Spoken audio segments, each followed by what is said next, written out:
I think the most successful relationships we have are the ones where the internal team they've either done the work, they've kind of primed the key decision makers with what to expect, to be open-minded about solutions that you didn't expect, or not going in thinking that you have it figured out, and being open to exploration and surprises and things that can kind of come along the way. You've talked about sort of being included as part of the team. Do you think that allows you to make better work? Being able to see the goods, the bads, the uglies, the mediocres, the unsures of the brand and the client and the team and their struggles. Just in general, I'd say that it makes the work better. One, you just kind of understand where the team is coming from, what the needs are. I'd say the one place where it doesn't help as much, or I'd say where kind of like the partnership really helps, is situations where something needs to be sold, internally, and like we come on for like 6 months, 9 months to a year, sometimes longer. In some places, there's only so much that we can do. If your CEO has worked with his executive team for years, then he's going to trust them way more than someone who's just kind of come in and has this. Even if we have the design expertise, he can kind of talk about that. We're not going to be able to sell work or have like those really tough conversations, as well as a key people in the internal design team. So that's where that balance is really crucial, where we can support them and give them all the ammo needed, but at the end of the day, it's kind of using their expertise for some of those kind of crucial conversations. We have an opinion, we have a point of view, and we're kind of pushing hard on that. But we've leaned on their expertise and their experience, and kind of let them sort of figure out how best to do that. So they've given us direction on, I understand what you're trying to do, but I actually think if we approach it this way, this is going to work out.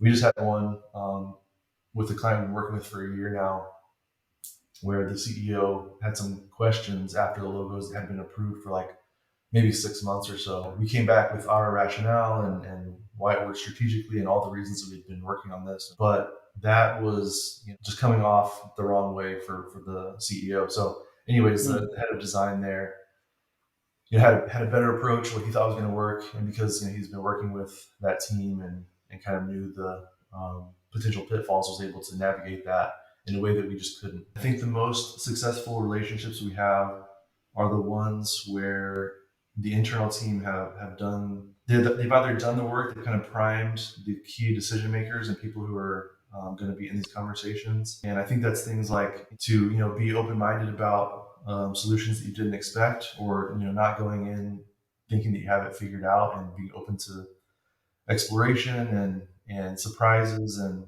things that can kind of come along the way. That part of it is a huge plus in terms of the more successful relationships. Having the team, the working team, be the right mix. So it's like it can't be every designer who works there.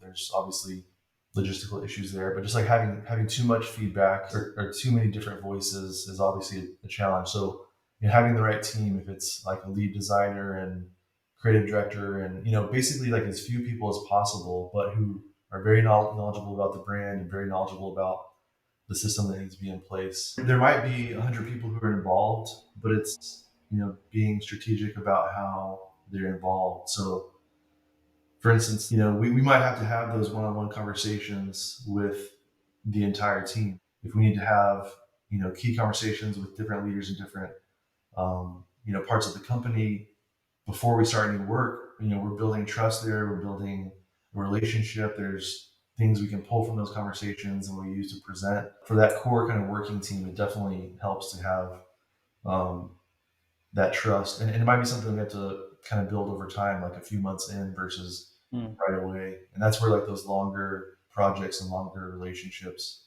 really seem to work out. Yeah, just like being open to what happens, and that's both on the creative exploration side, where we're in a territory that we didn't expect and is kind of off brief, but through this process something is learned through that kind of meandering off the path, and then we can kind of bring it back. You talked a lot about kind of being open and collaborative. Like, how do you set the project up? How do you agree on what the end goal is with these teams to have that open collaboration? Well, we're always working to pretty specific deliverables, so that part is easy. We kind of know where we're going.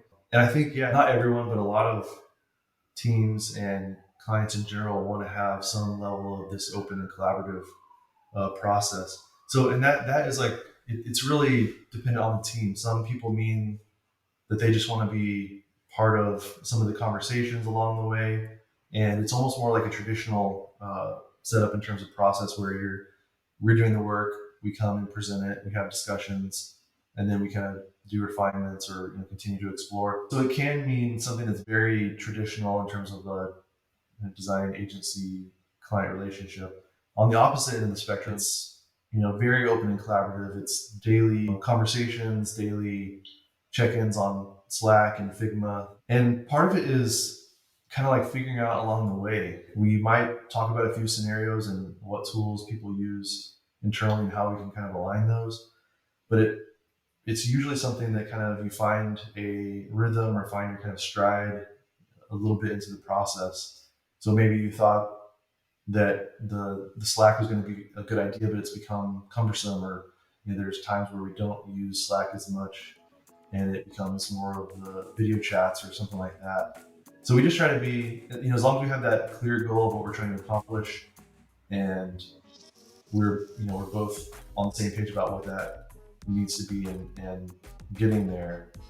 Hello YouTube, I'm Ross Drakes, I'm the founder of Nicework, and thank you so much for your time at watching this video. If you're seeing me, it means you made it all the way to the end, so we've at least done something right. If you enjoyed this, we'd love it if you could hit that subscribe button and that thumbs up. It really helps the channel.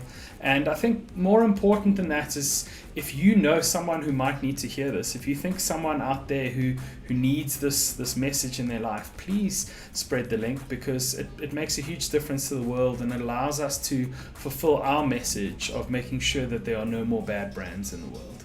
Thank you very much, and we'll catch you in the next video.